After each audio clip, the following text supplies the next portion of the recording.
மச்சி எப்படி இருக்க? என்னம்மா புது பொண்ணு, நீ எப்படி இருக்க? ஏன் கேக்குற மச்சி? என்னால இங்க சர்வை பண்ண முடியும்னு தோணலடி. என்னடி சைக்கோ ஃபேமிலியா?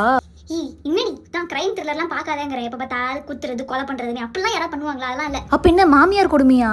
மாமியார் குடும்பம்லாம் இல்லடி.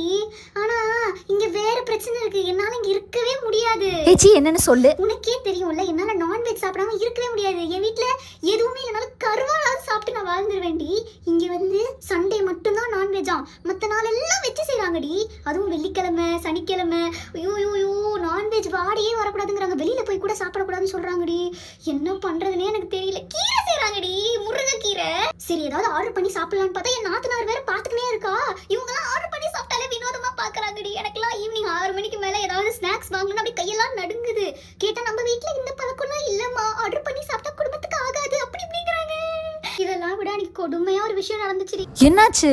பிரியாணி வாங்கணும்டி, முழு பிரியாணி, அதுவும் மட்டன் பிரியாணி சுட சுட வாங்கணும். சண்டே, இந்த சண்டே தான் சமைக்கலன்னு சொல்லிட்டு அதிசயமா வாங்கிட்டு வந்தாங்க. ஷேர் பண்ணிட்டாங்கடி. அதுல ஒரு பிரியாணி ஒரு ஆள் உட்காந்து சாப்பிடணும். அதுவும் சண்டே ஹெவியா சாப்பிட்டு ஒரு பெப்சியோ கோகோ குடிச்சிட்டு மல்லாந்து தூங்குனா சொர்க்கமா இருக்கும். இவங்க என்னன்னா ஒரு பிரியாணிலாம் என்னால ஃபுல்லா சாப்பிட முடியாதுப்பா, ஆளுக்கு பாதி எடுத்துக்கலாம் அப்படின்னு சொல்லிட்டு இந்த வீட்ல இருக்கிற எல்லாரும் பாதி பாதி சாப்பிடுறாங்க. என் பிரியாணில இருந்து வேற பாதி எடுத்துட்டாங்கடி. ஏய் அப்போ உன் ஹஸ்பண்ட் கிட்ட சொல்ல வேண்டியதானே? சொன்னேன்